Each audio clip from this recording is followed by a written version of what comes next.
സിനിമയിലെ കഥാപാത്രങ്ങൾക്ക് പോലും ജാനകിയെന്നും സീതയെന്നും മറ്റും പേരിടാൻ സമ്മതിക്കാത്ത നിലയിലേക്ക് കാര്യങ്ങൾ നീങ്ങുന്നു.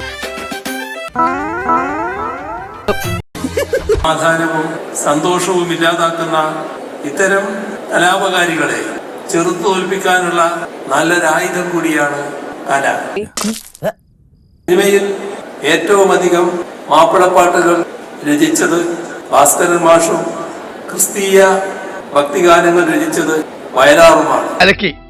എന്നാലും പഹയാ മലയാളത്തിൽ നിനക്ക് ഇത്ര വിവരമുണ്ടെന്ന് വിചാരിച്ചിട്ടില്ല. അതൊക്കെ ആവശ്യമുള്ളപ്പോ എടുത്ത് കാച്ചിയാ മതിയല്ലോ എന്ന് കരുതിയാ. ഏറ്റവും മികച്ച ചില കലാകാരന്മാർക്ക് പോലും അവരുടെ ജാതിയും മതവും പ്രശ്നമായിരുന്നിട്ടുണ്ട്. അങ്ങനെ ഒരു അവസാന വാക്ക് പറയരുതല്ലാത്ത കാരണത്താൽ മറ്റൊരു മതത്തിൽ പിറന്നുപോയതിന്റെ പേരിൽ അപമാനിതനാകുന്നത് ഒരു ജനാധിപത്യ സമൂഹത്തിൽ അംഗീകരിക്കാൻ കഴിയില്ല. രാജ്യത്ത് കുട്ടികളുടെ ക്രിസ്മസ് കരോളിന് നേരെ പോലും ആക്രമണം നടത്തുന്നത് നാം കണ്ടു. മതക്കാരുടെ കൂടി അനുഭൂതികൾ സ്വാംശീകരിക്കാനുള്ള വിശാല മനസ്സാണ് നമ്മെ പരിഷ്കൃതരും സമ്പന്നരുമാക്കുന്നത്. അവസ്ഥയിൽ എങ്ങോട്ടാണ് ഇവരുടെ ഒരു പോക്ക്? ഇത്രയും മതി. ഞാൻ പോയിട്ട് നാളെ വരാം.